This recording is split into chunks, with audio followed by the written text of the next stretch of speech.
Hoje eu gostaria de conversar com vocês um pouco sobre o lugar de onde eu falo.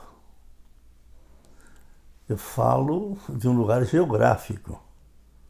Pelotas, Rio Grande do Sul, Brasil, América Latina, Terra, Sistema Solar, numa galáxia chamada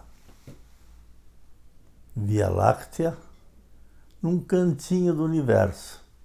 Esse é o lugar geográfico. Mas há um lugar também de onde eu estou falando que é importante a gente saber um do outro, porque a nossa linguagem fica mais compreensível. Eu sou casado, tenho 81 anos, tenho 5 filhos, sou professor aposentado, depois de 52 anos de magistério. Fui agricultor. Meu lugar de onde eu falo é ex-agricultor, filho mais velho de 10 irmãos, é o meu lugar. Meu lugar também é o lugar da minha família, de origem europeia, que veio para cá com um sotaque especial de origem italiana, com costumes, conceitos e preconceitos a respeito de tudo, com uma visão de religião, com uma visão de política, de trabalho, com uma visão de comunidade ou não comunidade, com uma visão de ética especial. Esse é um meio do qual eu falo. É também o meio de onde eu falo os lugares onde eu passei. Eu falar desde Pelotas, com a tradição toda de Pelotas, com os costumes de Pelotas, não é indiferente do que falar em qualquer outra parte do mundo. Eu falar como professor não é indiferente do que falar como uma pessoa que não foi professor. Eu falar como pai, como casado, do sexo masculino, não é indiferente. Não sei qual é o seu lugar. Só para saber que eu falo desde esse lugar. Falo desde uma classe média, pobre, mas classe média agora. Uma classe média que, entre uma classe miserável, pobre do Brasil e do mundo, e uma elite que junta todos os recursos da humanidade e da Terra para si, uma classe média que funciona como intermédio disso aí. Eu sei que estou falando desde a classe média. Tenho amigos fabulosos em todas as classes, etc. Mas meu lugar de fala é dessa classe média. Falo também desde uma visão de política que eu tenho. Eu fui candidato a constituinte e defendi ideias fundamentais que estão na Constituição. E eu falo desde o jeito de olhar o Brasil, que não é o mesmo de um liberal, por exemplo. O liberalismo não me satisfaz para poder enfrentar as questões fundamentais de um Brasil para todos os brasileiros. Eu falo desde uma visão filosófica.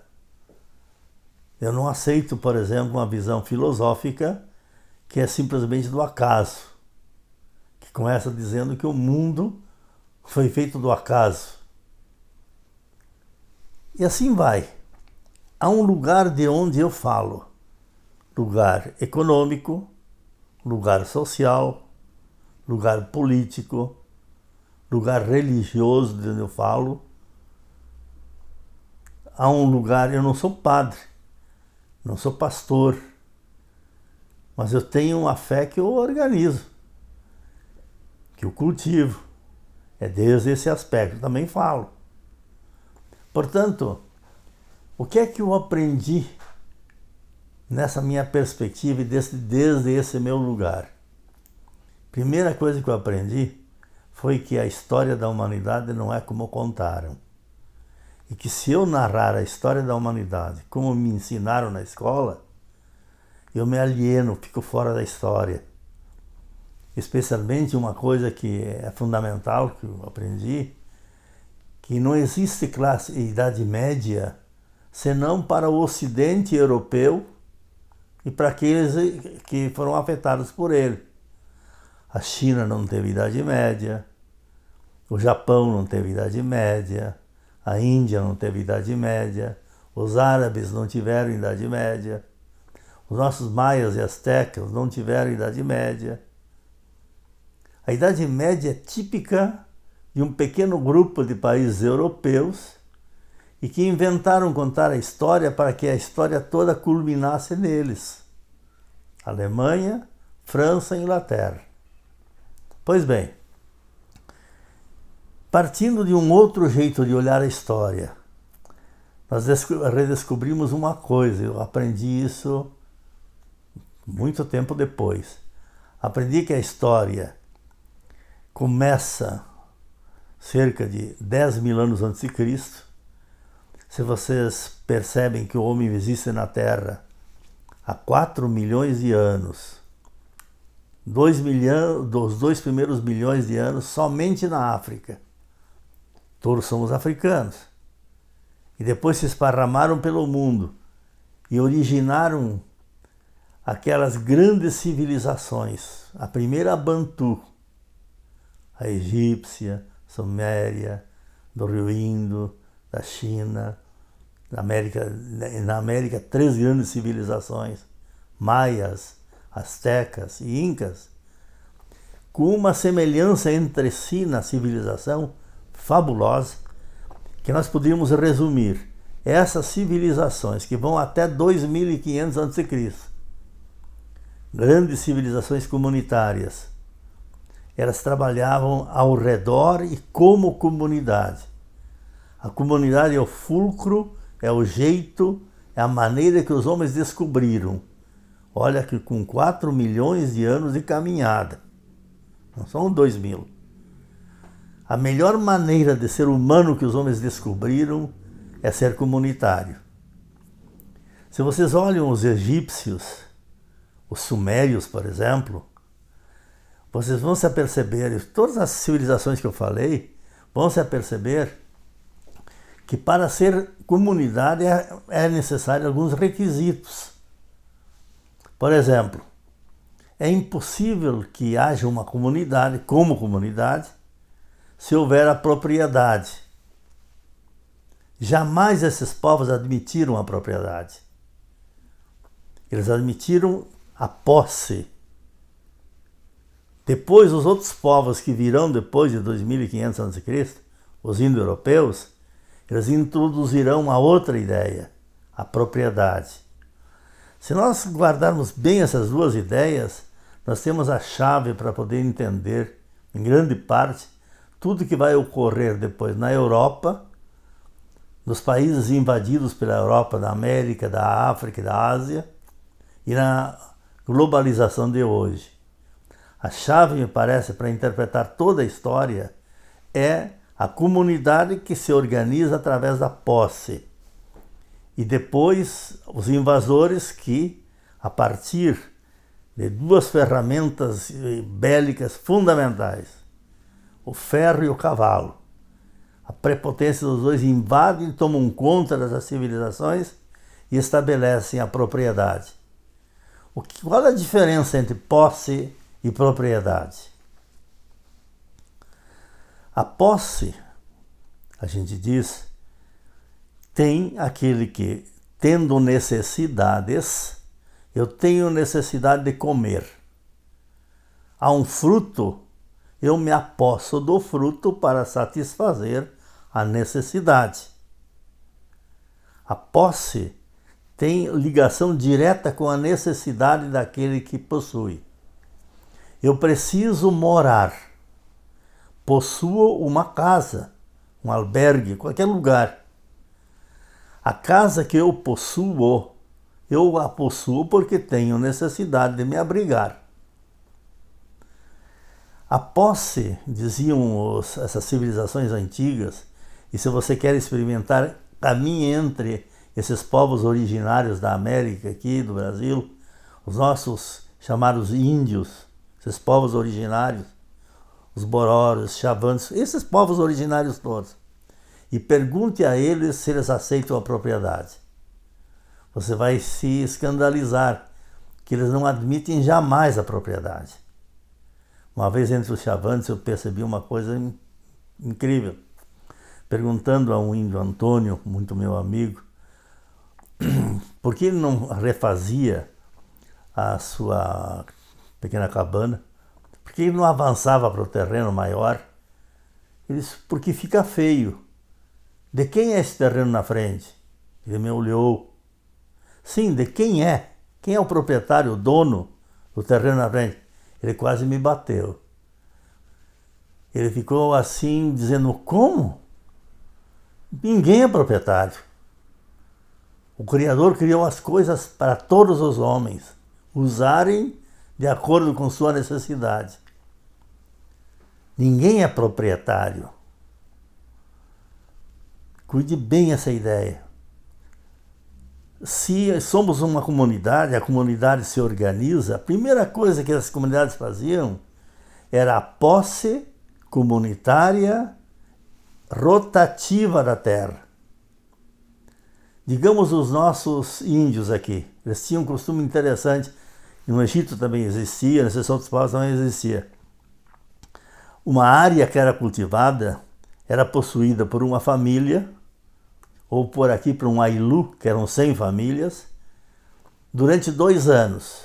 Cada família ficava num espaço, depois trocava de lugar com os outros para que todos pudessem ficar no melhor lugar alguma vez. E alguns não ficassem sempre no melhor lugar. A terra distribuída em rodízio como posse.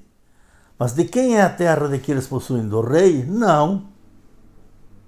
Jamais.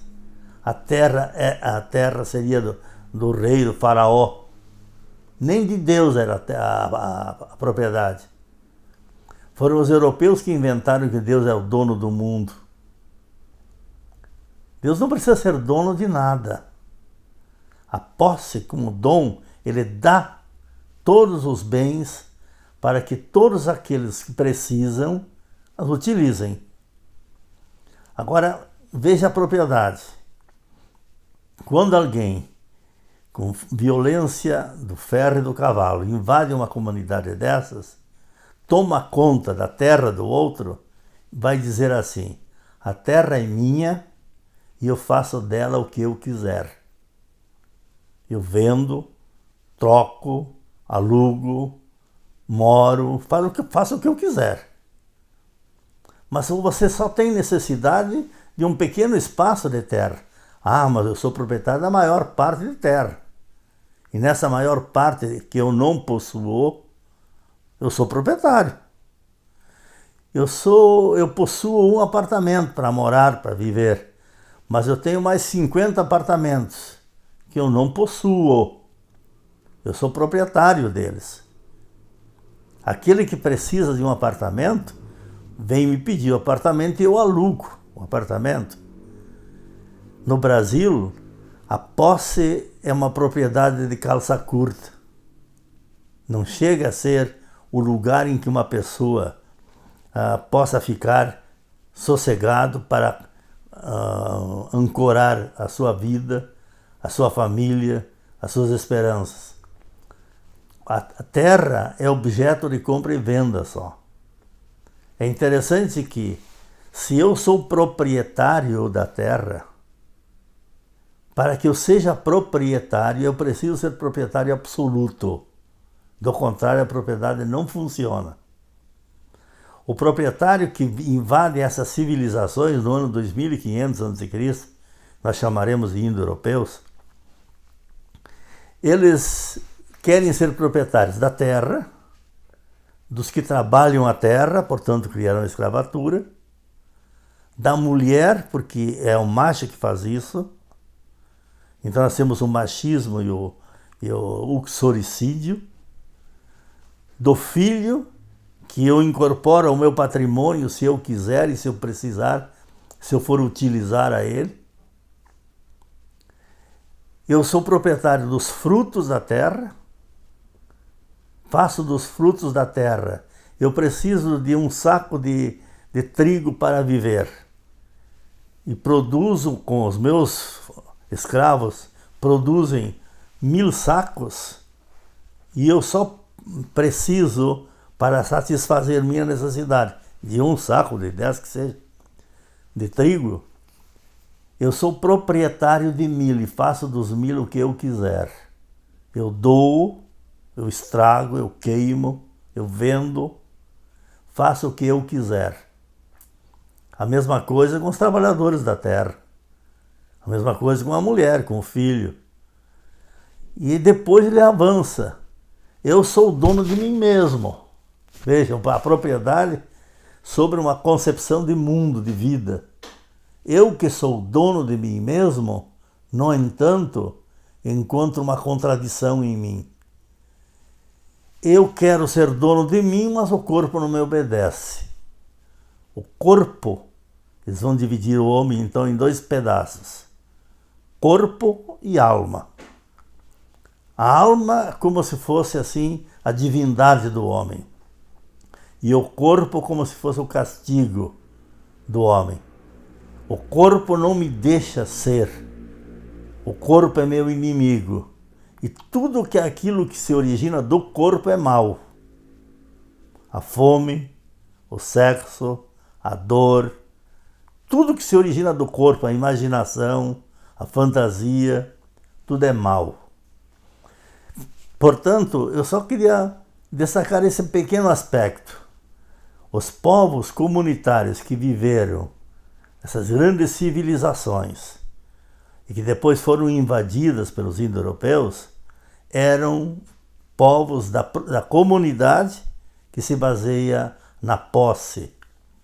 E a posse não é coletiva, não, é comunitária, é diferente. A posse é comunitária em rodízio, a começar por aqueles que mais necessitam que sejam priorizados nessa posse. Os outros não. Os outros têm a terra, os frutos, os trabalhadores, o Estado, tudo como é meu e faço disso o que eu quiser, a propriedade. Nós voltaremos depois. Obrigado.